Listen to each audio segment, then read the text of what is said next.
સુરતમાં સ્થાનિક સ્વરાજ્યની ચૂંટણીમાં કોંગ્રેસને ઉમેદવારોએ ભાજપ દ્વારા ફોડવાનો પ્રયાસ કરાઈ રહ્યો હોવાના આક્ષેપો વચ્ચે સુરત કોંગ્રેસ પ્રમુખ વિપુલ ઉદનાવાલાએ પોલીસ પર પણ આક્ષેપો કર્યા હતા અને સુરતમાં પોલીસ ભાજપની કામગીરી કરતી હોવાના આક્ષેપ કરવાની સાથે તમામ ઉમેદવારો સુરક્ષિત હોવાનું અને કાર્યકરોના સંરક્ષણમાં ગ્રુપ મિટિંગ કરતા હોવાનું જણાવ્યું હતું.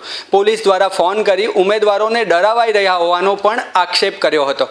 ઉમેદવારોને સુરત નજીક રિસોર્ટમાં લઈ જવાયા હોવાનું પણ કહેવાઈ રહ્યું છે.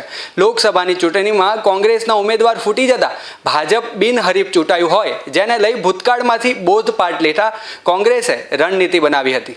અમારા ઉમેદવારો સુરક્ષિત છે, અમારા કાર્યકર્તાઓના સંરક્ષણમાં છે, તેઓ પ્રચાર કરી રહ્યા છે, ગ્રુપ મિટિંગ કરી રહ્યા, ખૂબ સારી રીતે.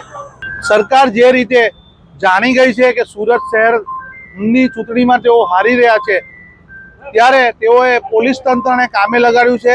પોલીસ તંત્રની અંદર જે એસઓજી નામનું જે સ્પેશિયલ ઓપરેશન ગ્રુપ હોય છે, તેઓનું કામ અતિ દેશદ્રોહી આતંકવાદીઓ, ડ્રગ ડીલરો અને એવા ગંભીર ગુનેગારોને પકડવા, પણ તેઓ અત્યારે કોંગ્રેસ પાર્ટી અને વિરોધ પક્ષની પાછળ લાગી છે. એ શરમજનક વાત છે, કારણ કે તેઓ જે રીતે સરકારનું કામ કરી રહી છે, તમે ચૂંટણી પંચની ઓફિસમાં જોશો તો આ અધિકારીઓ સાદા કપડામાં સરકારી હથિયાર, દંડા અને ખૂબ મોટો સ્ટાફ લઈને આવી હતી.